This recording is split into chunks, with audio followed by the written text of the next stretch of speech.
Good morning, dear students. Our next session, that is dealing with allotropism.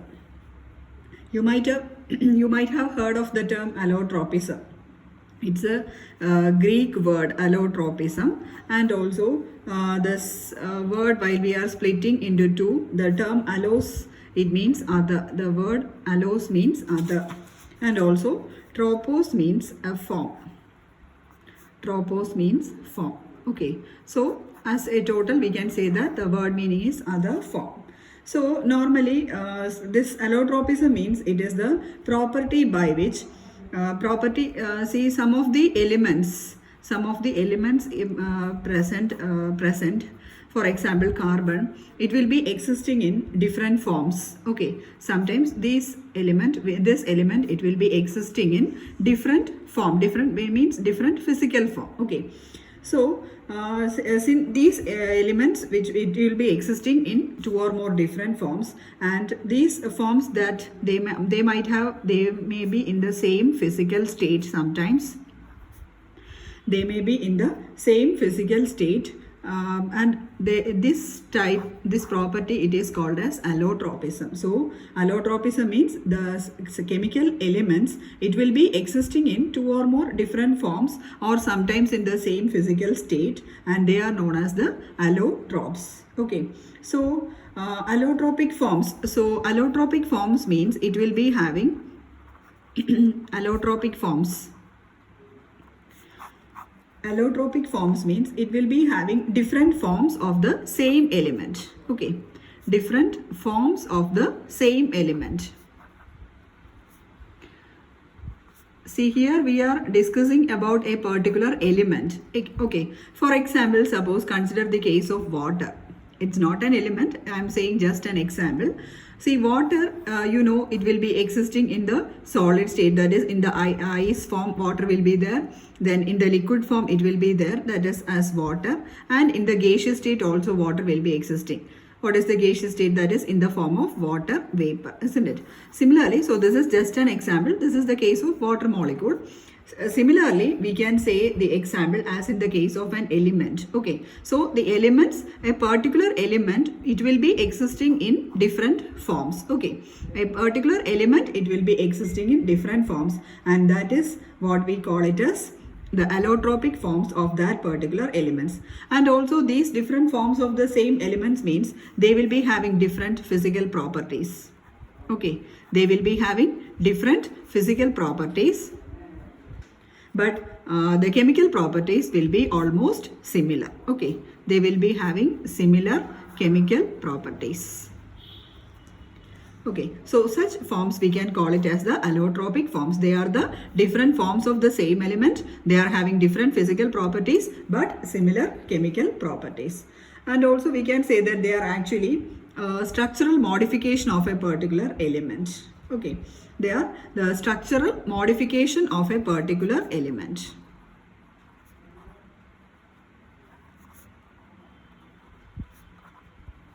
Structural modification of an element. So that is what is called as an allotrope. So here in this in today's video we are discussing about the allotropes of carbon. Okay, carbon, it is one element present in our periodic table, and we are discussing the different allotropes of carbon. Allotropes of carbon. Normally you might have heard of the two different allotropes of carbon, that is they will be existing in the crystalline form as well as in the amorphous form, isn't it? Crystalline form and in the amorphous form, the two different forms. And again the two different crystalline forms of carbon, they are diamond and graphite. That might you have been studied in your +2 classes, isn't it? The two different crystalline forms of crystalline allotropes of carbon, they are diamond and graphite. Mainly the two allotropic forms are crystalline and amorphous form, and again in the crystalline form this carbon, it will be existing as two different forms in the crystalline form, that is in the diamond and graphite. And again a third form of carbon is also there, that is called as the fullerenes. Okay, the third form, that is the fullerenes, Fullerenes. That is the third form of carbon. Okay, that is the crystalline form. So this is this fullerene, it is recently discovered. Okay, this fullerene, it was discovered in the year 1985. The crystalline form of carbon, fullerene, the crystalline form of carbon, it was recently discovered in 1985 by two scientists, H.W. Kroto and E. Smalley, Smalley, and R.F. Curl. Very nice names they are having. The three scientists are having. So Kroto, Smalley and Curl. Okay, and they got Nobel Prize in the year 1996 for this discovery. Got Nobel Prize in the year 1996. Okay. And again, so here we have been giving a brief description about the crystalline forms, that is diamond, graphite and fullerenes. Again, the remaining one is amorphous form, isn't it? So amorphous forms of carbon are also there.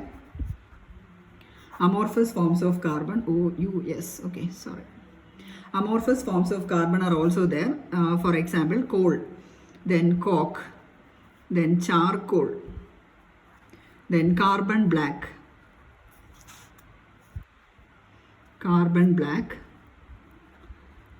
These are all the amorphous forms of carbon. Okay. So this is the regarding the brief introduction of the allotropes of carbon. Then you have to go through one by one. You have to go through diamond, graphite and fullerene. Okay, the detailed structure of all these three.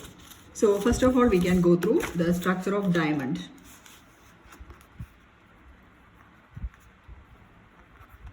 The structure of diamond. See, diamond, it has got a very large number of carbon atoms. Only carbon atoms are present in this case, and also each carbon atom present in this diamond, it will be sp3 hybridized. Sp3 hybridized means it will be having, the hybridization will be involving one s orbital and 3 p orbitals by the combination of by the intermixing of one s orbital and 3 p orbitals, thereby this sp3 hybridization occurs. So here in diamond, the carbon atoms will be in sp3 hybridized state. So what about a compound which is having an sp3 hybridization, or as an element which is having an sp3 hybridization? What about the geometry? Normally the geometry of that particular species, it will be tetrahedral geometry. Okay, tetrahedral means it will be like this. See, okay. This is the tetrahedral geometry of that particular species. So in all these ends, carbon atoms are joined. Okay. So this is the geometry of this particular diamond. Okay. That means each carbon atom, it is bonded to another tetrahedrally surrounded carbon atom. I will show you the structure of this diamond, and it is taken from YouTube. See, this is the geometry of this diamond, or this is the structure of diamond. See, all these dots, these brown dots, they represents the carbon atom. So while considering this particular carbon atom, this carbon atom, it is surrounded by 1, 2, 3 and 4, isn't it? 4 other carbon atoms. That means they are tetrahedrally surrounded, isn't it? So then again, while considering the case of another carbon atom, say for example this carbon atom, see, this carbon atom, it is again joined with another 4 carbon atoms, 1, 2, 3 and 4, isn't it? So each carbon atom present in this diamond, it is surrounded tetrahedrally by another 4 carbon atoms. Okay, so this will be extending further. Okay, only one particular portion is shown in this diagram. So you can clearly know that each carbon atom, it is sp3 hybridized, and they are tetrahedrally surrounded by each other by 4 other carbon atoms. Similarly, the geometry extends. Okay, so this is the structure of diamond. Hope you are clear with this structure. This is the structure of diamond, or simply you can write this structure. You can draw this structure, a single carbon atom which is tetrahedrally surrounded by 4 other carbon atoms. Okay, so this is the regular geometry of this diamond. Okay, then so here the carbon-carbon bond length, CC bonds are there. So each CC bond length, the carbon-carbon bond length will be 154 picometer. Okay, CC bond length will be 154 picometer, and also they are surrounded by a regular tetrahedral structure. And also it is having this diamond, it will be having a rigid three-dimensional network. It will be having a rigid three-dimensional network of carbon atoms. Okay, rigid three-dimensional network of carbon atoms, since all the carbon atoms are again further surrounded by three other carbon atoms. Okay, so we will be having a three-dimensional network of carbon atoms, or a three-dimensional polymer will be obtained. And also, what about the strength of these carbon atoms, strength of the bond between these carbon? See, each carbon atom, it is covalently bonded to another carbon atom, isn't it? So what happens is that the bond strength will be very, very strong. Okay, a very strong bond is there between the two carbon atoms, or between all the carbon atoms present in a diamond molecule. Okay, so there will be a network of covalent bonds present in this diamond. Okay, there will be a network of covalent bonds present in the diamond. And also, therefore, we can say that diamond is very, very hard, as you know, isn't it?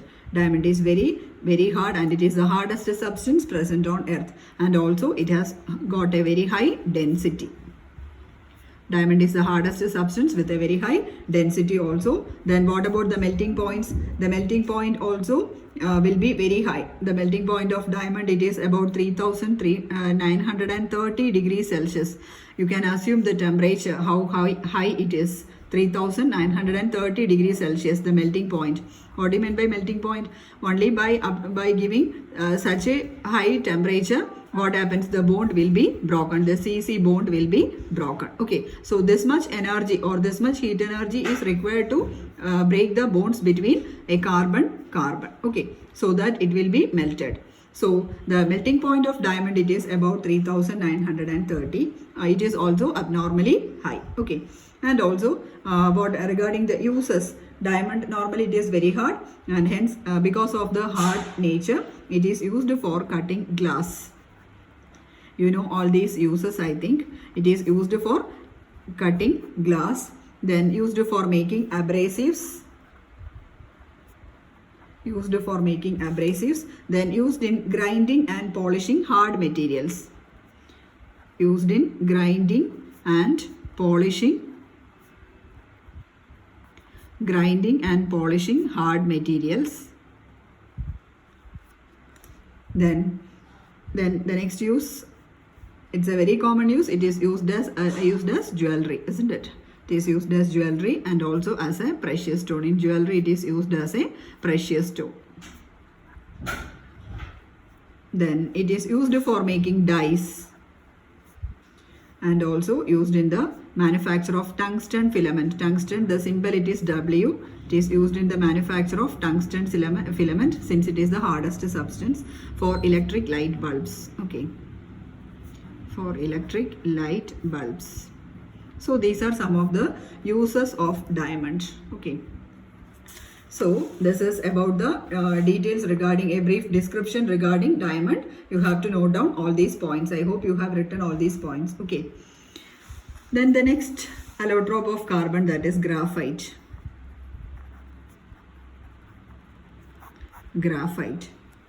See, in the case of diamond, we have seen it has got a three-dimensional structure, isn't it? But in the case of graphite, it has got a two-dimensional structure, 2D structure. Graphite has got a two-dimensional structure, and also each carbon atom, it will be undergoing sp2 hybridization. sp2 hybridization means one s orbital and two p orbitals will be overlapping together to form an sp2 hybrid orbital. So each of the carbon atoms will be forming an sp2 hybridization. And so what happens is that, how many hybrid orbitals? 3 hybrid orbitals, isn't it? 1s and 2p. That means 3 hybrid orbitals are formed. 3 hybrid orbitals are formed means it will be having a sigma bond. It will be having 3 sigma bonds with 3 other carbon atoms. Okay, it will be having 3 sigma bonds with 3 neighboring carbon atoms. With 3 neighboring carbon atoms.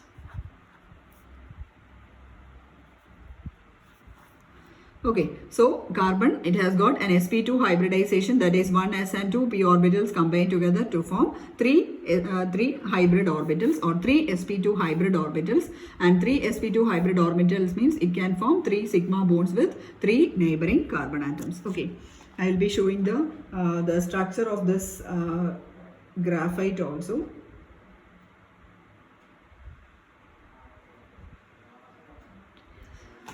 So here this graphite, it has got a two-dimensional structure, isn't it? So here, see, this is the structure of graphite. See, it has got a two-dimensional structure. See, it will be the graphite, it will be like a sheet-like structure. See, consider this first layer. It will be in the form of a sheet-like structure, isn't it? And also, see, so many benzene rings are fused together, isn't it? Hexagonal rings are fused together to form a particular layer, isn't it? So that we can say that it is a two-dimensional way of representation or two-dimensional structure.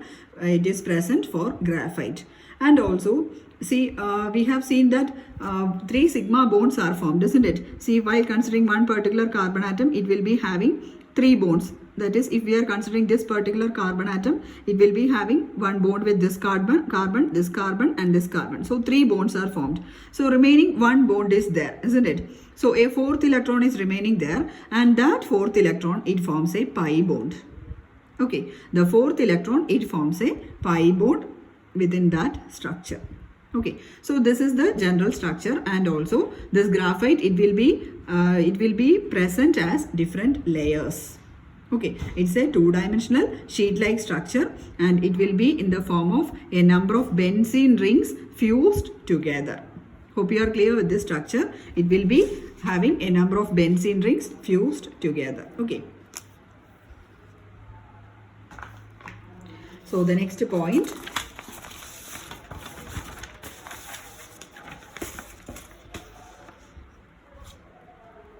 Two-dimensional sheet-like structure.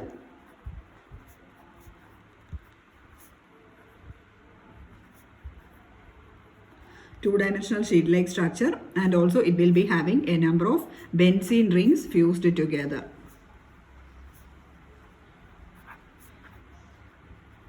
Benzene rings fused together. Okay, and also these see, we have seen so many layers or sheets present in this, isn't it? See, this is the first layer, this is the second layer, and this is the third layer. See, there is a red dot mark you have seen, isn't it? See, this red mark shows that there is some force of attraction between these different layers. Okay, this red dotted lines represents that there will be some force of attraction between these 3 layers.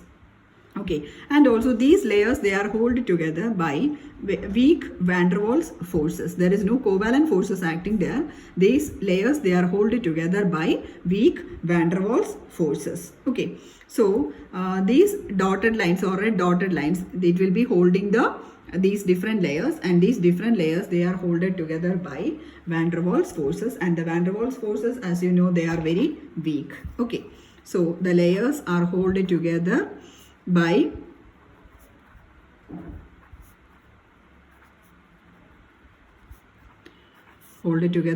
weak van der Waals forces. Van der Waals forces. Okay, and as a result of this weak van der Waals forces holding the different layers, we can say that this graphite, it is actually a soft material. Okay, it is having a soft nature due to the presence of the weak van der Waals forces acting in between them. Okay, and also let us draw the structure of graphite. It will be having a hexagonal structure, or it will be having the benzene rings fused together. Sorry, it will be having the benzene rings fused together, and the structure will be like this.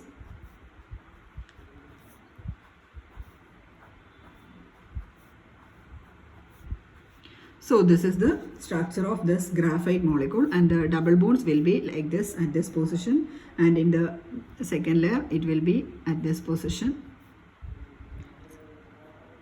Okay, here it will be at this position, then here it will be at this position. Okay, so the pi bonds, this is the 4th bond, this is the pi last last electron, that is the fourth electron, which will be forming pi bond within the molecule. Okay.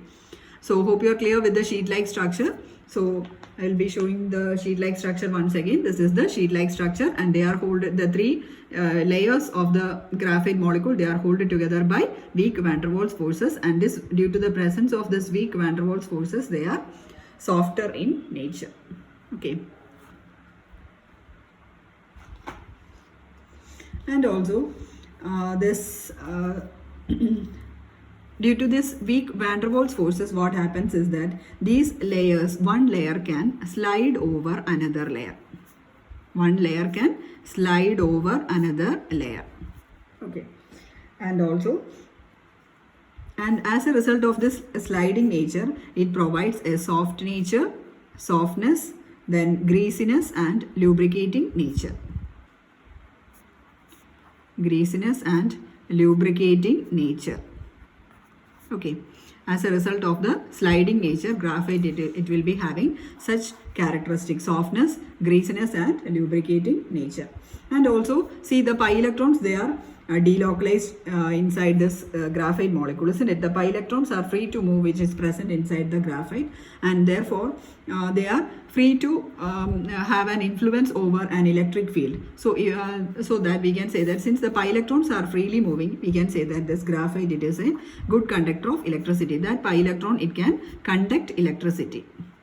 Okay, so graphite is a good conductor of electricity. That is the next point. So this is the general structure of graphite. Hope you are clear with this. Then the next is the two crystalline forms of graphite. Okay, the two crystalline forms of graphite. See, this graphite and diamond, it is very important. Will be asked in your examination part, and also fullerene is also very important. You should not skip all these portions: diamond, graphite, fullerene, etc. Okay, it will be asked in section C part.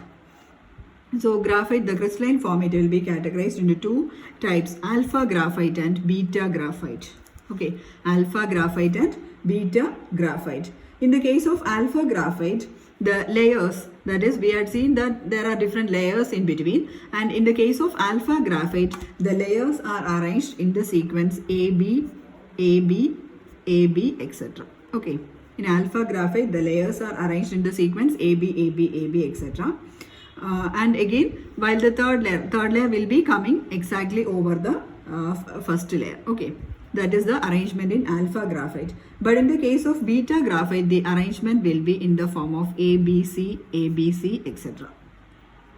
Okay, the order of layers will be like ABC, ABC, etc. And also these two forms, alpha graphite and beta graphite, they are interconvertible. We can convert mutually alpha to beta or beta to alpha. So these are the two different crystalline forms of graphite, alpha graphite and beta graphite.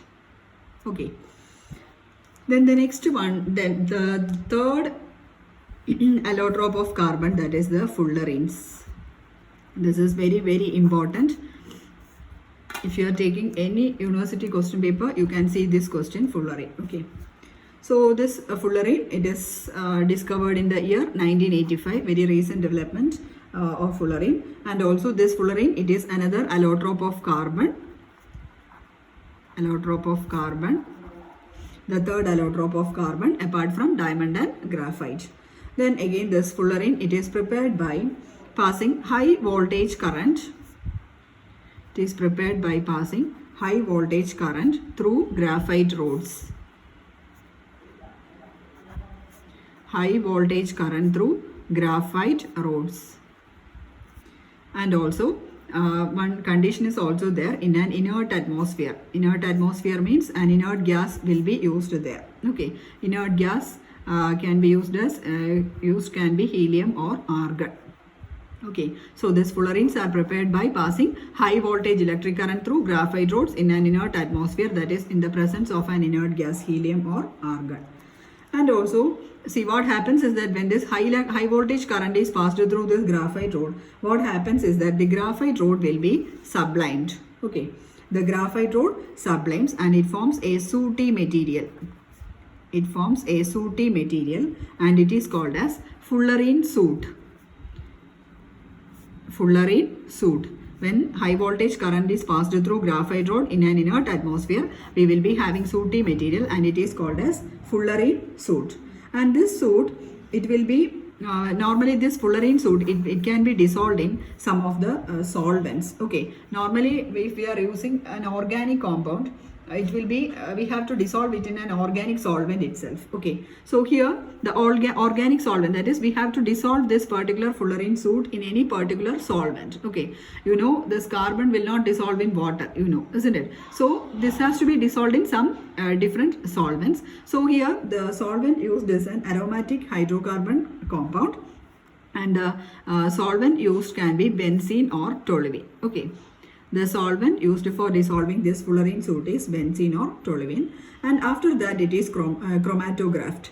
So while doing chromatography, what happens is that we can obtain some of the or we can isolate the different parts of this fullerene soot.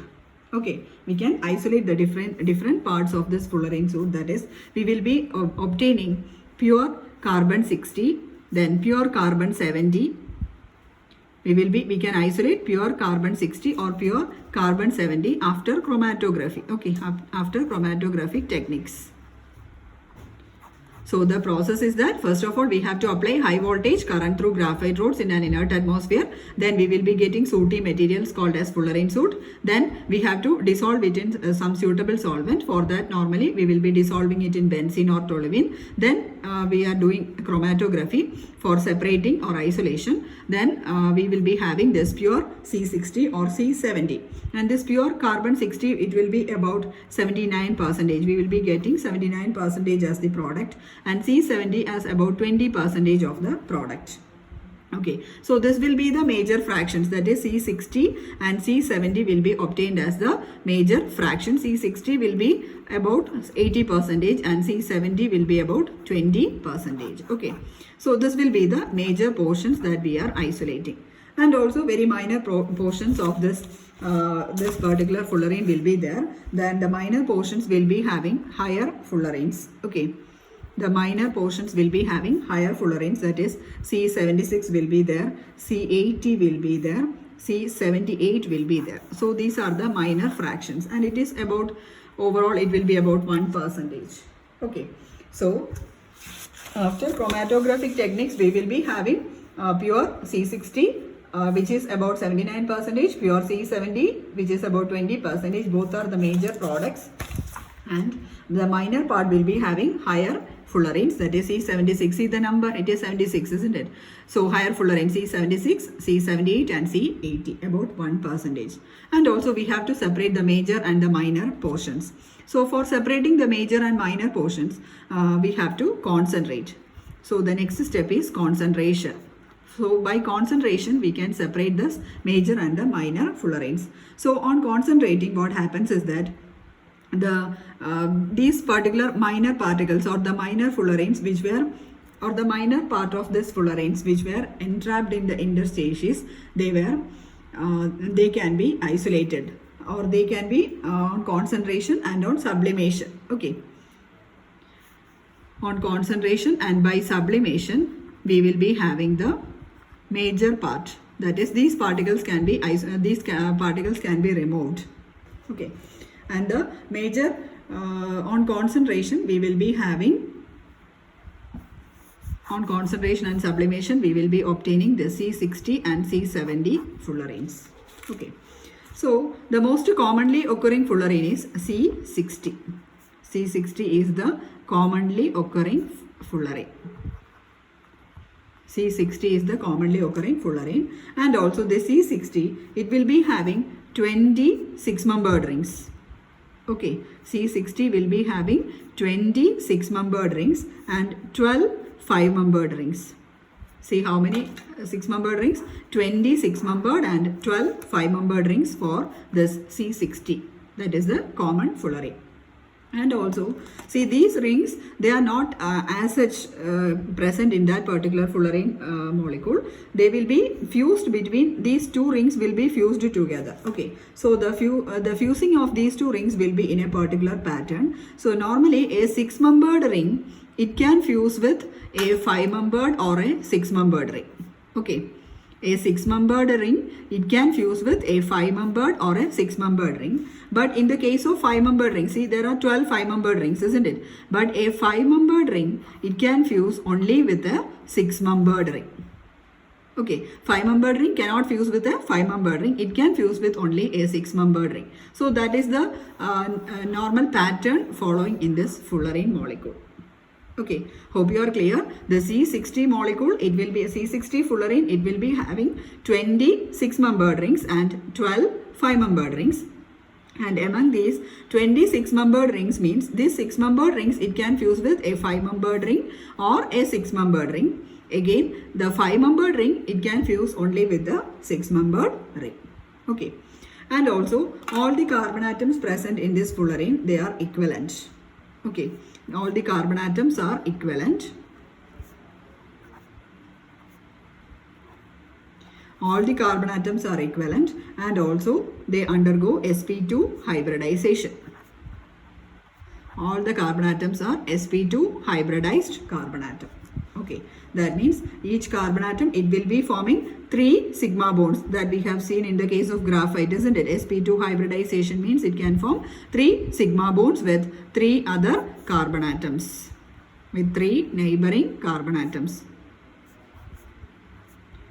It can form 3 sigma bonds with 3 neighboring carbon atoms. Okay. And also the remaining 1 electron, what happens is that it will be delocalized within the molecular orbital. The remaining 1 electron will be delocalized within the molecular orbital.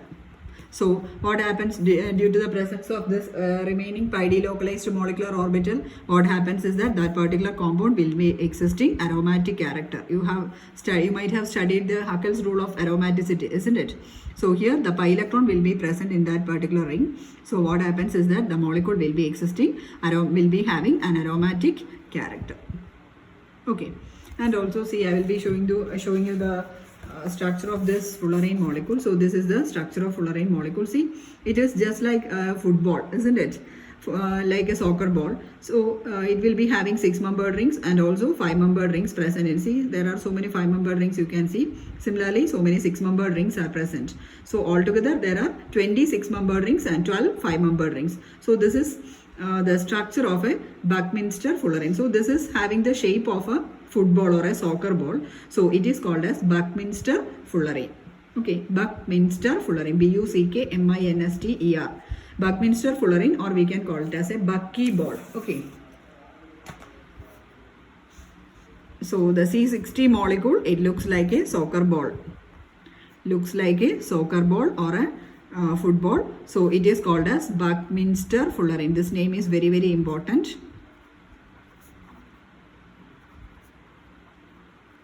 Buckminster fullerene, or it is called as a Bucky ball. Bucky. Bucky ball. Okay. And also there are 2 types of carbon bonds present in this Buckminster fullerene or fullerene, simply C60 fullerene. It will be having single and double bonds.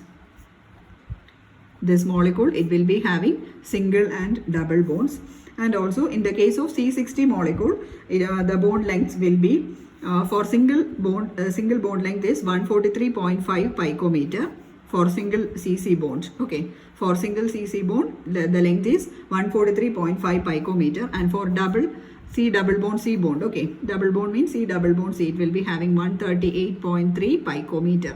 Normally double bonds will be having lesser bond length than a single bond. Okay, so the single bonds will be having 143.5 picometer and the double bond will be having 138.3 picometer. Okay, and also this C60 molecule, it is having very high stability also, and also it is one of the most strained molecules also.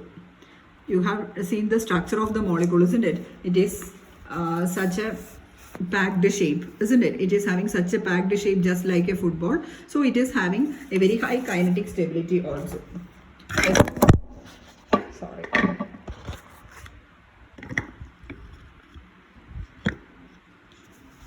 It is a strained molecule and also it's having high thermal stability also.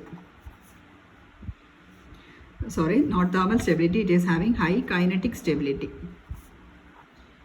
Strained molecule with high kinetic stability. But in the case of thermal stability, it is less than that of graphite and diamond. Less thermal stability than diamond and graphite. Less thermal stability than diamond and graphite. Okay.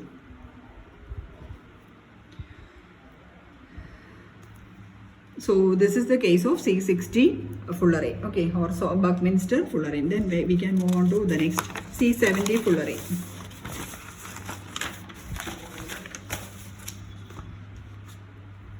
C70 fullerene. C70 fullerene means there are 8 types of C single bond C single bond C bond, okay, 8 types of C single bond C, and also the bond length will be varying from 139 picometer to 154 picometer, okay, 139 to 154 picometer. Here also for C70 fullerene also it will be having a spherical football like structure. It will be having a spherical football like structure. It will be having a spherical football like structure, and also it is having 6-membered rings as well as 5-membered rings, and these 6-membered and 5-membered rings are fused together. Okay, so this is about the C70 fullerene. So hope you are clear with the C60 and C70 fullerene. C60 fullerene, it is very important. So next we can go through the next amorphous forms of carbon. So far we have discussed the crystalline forms of carbon, that is diamond, graphite and fullerene. Then the next is the amorphous forms of carbon.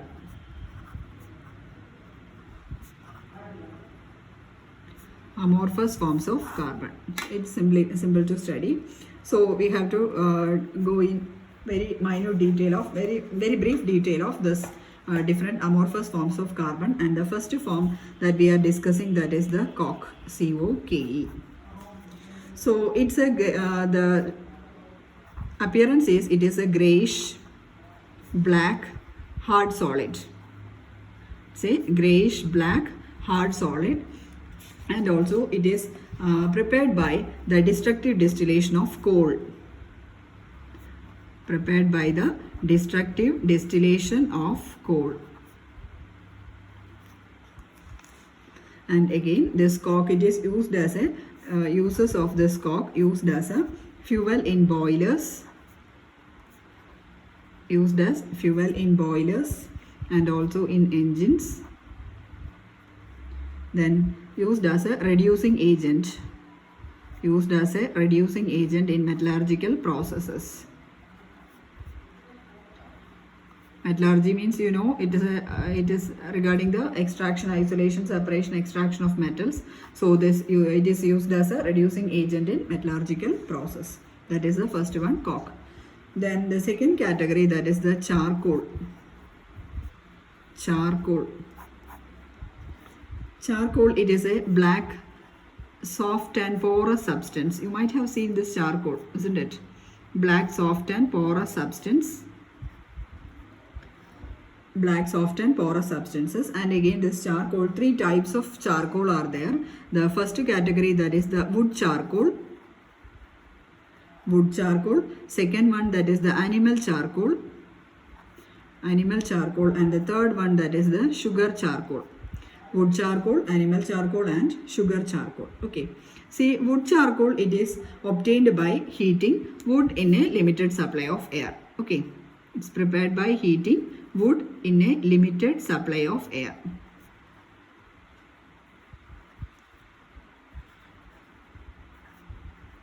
Heating wood in a limited supply of air. And also this wood charcoal, it is highly porous also.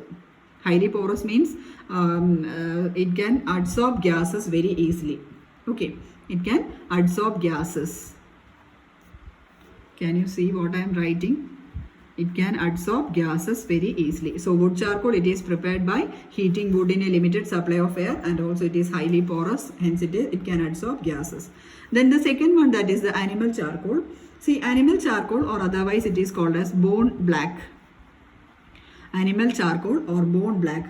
Animal charcoal, it is obtained by the destructive distillation of bones.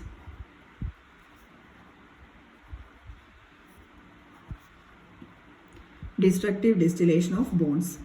And also see here, this animal charcoal, it is used in the manufacture of sugar, that is used for the decolorization of sugar syrup, used in the decolorization of sugar syrup.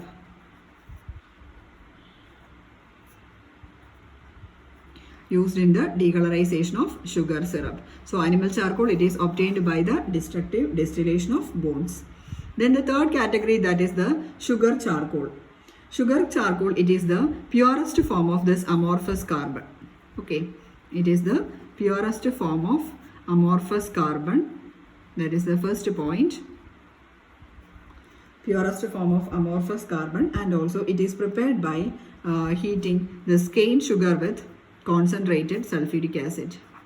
Cane sugar plus concentrated H2SO4. What is the formula for cane sugar?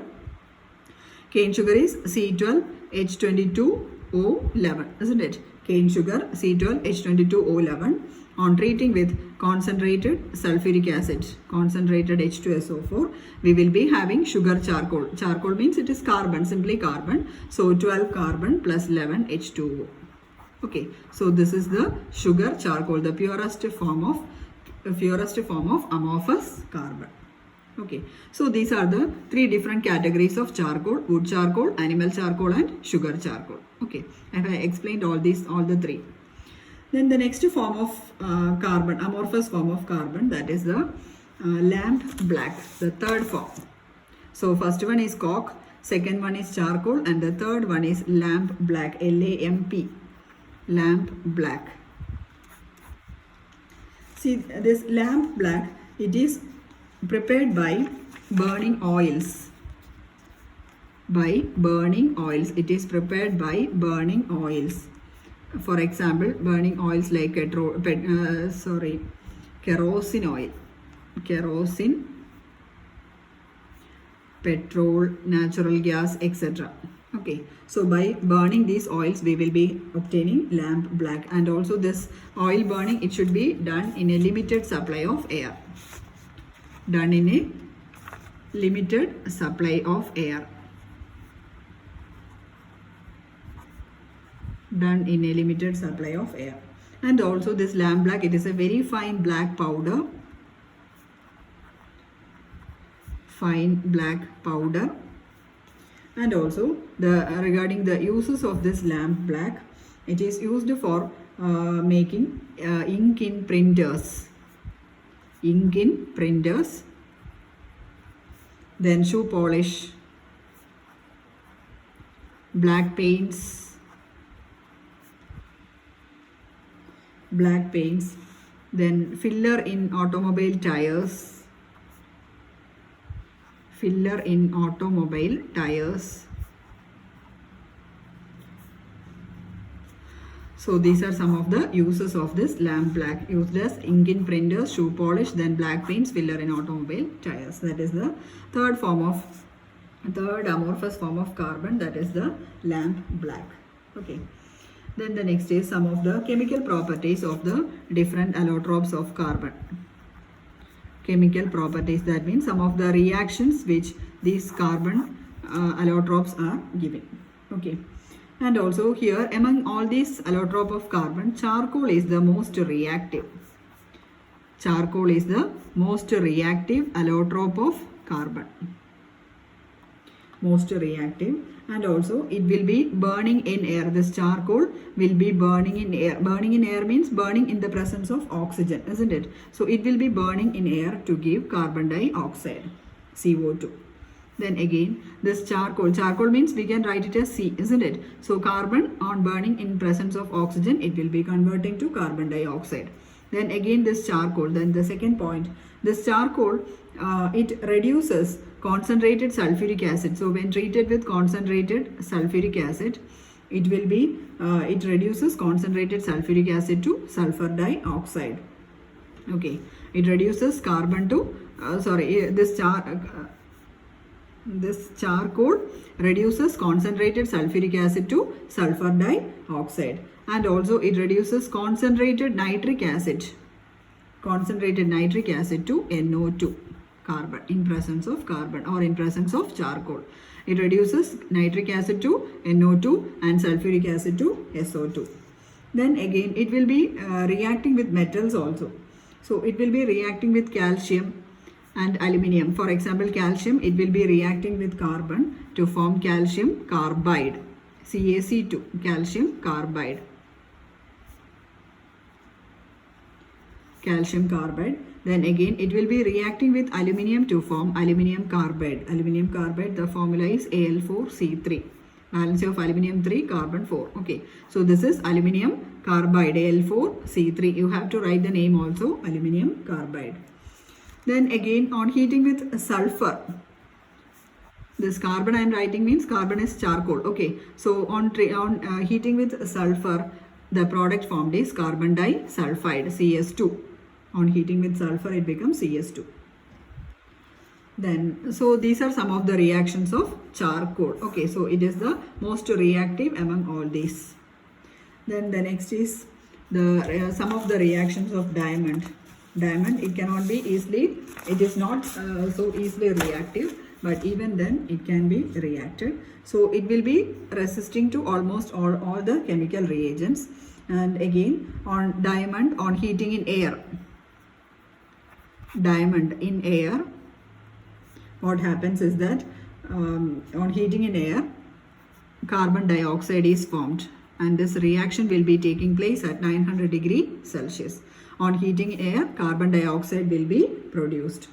Then the next is by mixing potassium dichromate and sulfuric acid, that is K2Cr2O7, potassium dichromate and sulfuric acid at 200 degrees Celsius in presence of diamond. What happens is that it will be slowly oxidizing to carbon dioxide. Okay. Then again, diamond in vacuum, it is stable up to VaCWm.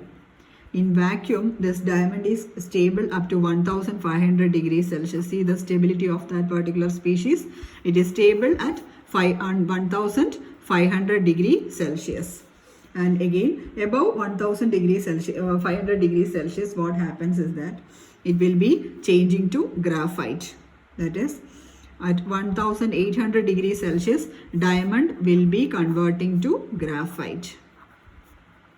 At 1800 degrees Celsius, diamond will be changing to graphite, and again the reaction will be much more faster if the temperature is further increased to 2000 degrees Celsius. Okay, so these are some of the reactions of diamond. Then the next is coming to the case of graphite. Graphite also, it is a soft material, isn't it? Soft nature we have seen, and also in presence of chromic acid, Cr2O3. In presence of chromic acid, this graphite will be slowly oxidized to carbon dioxide. Okay, ultimately these are all giving carbon dioxide, CO2 molecule. That means burning in presence of oxygen. Okay, so it will be slowly oxidized to carbon dioxide. This is graphite in presence of chromic acid. Then again, concentrated nitric acid oxidizes in presence of concentrated nitric acid. What happens is that this graphite will be oxidized to graphitic acid. It will be oxidized to graphitic acid, and the formula is C11H4O5, graphitic acid. And this graphitic acid, it is an yellowish green insoluble substance. Okay, so in presence of concentrated nitric acid, graphite will be converted to graphitic acid, C11H4O5, which is of yellowish green insoluble substance. Okay, then one more reaction, this graphite in presence of alkaline KMnO4. Alkaline KMnO4 means it is a very good oxidizing agent, isn't it? So in presence of alkaline KMnO4, graphite is converted to oxalic acid. Graphite is oxidized to oxalic acid and mellitic acid. Oxalic acid plus mellitic acid, MELLITIC. Oxalic acid, the formula is H2C2O4. Oxalic acid H2C2O4, and the formula for mellitic acid is C6COOH 6 times. Okay, so this is mellitic acid. So these are some of the reactions of diamond and graphite and also charcoal. Okay, so I had written one by one. Diamond, first of all, I had written this charcoal, then comes diamond, then comes graphite. So all these reactions also you have to study. So in our next session, we will be going through our next topic, that is the different allotropes of this phosphorus and sulfur. Okay, so you have to study all these, and thank you. Have a nice day.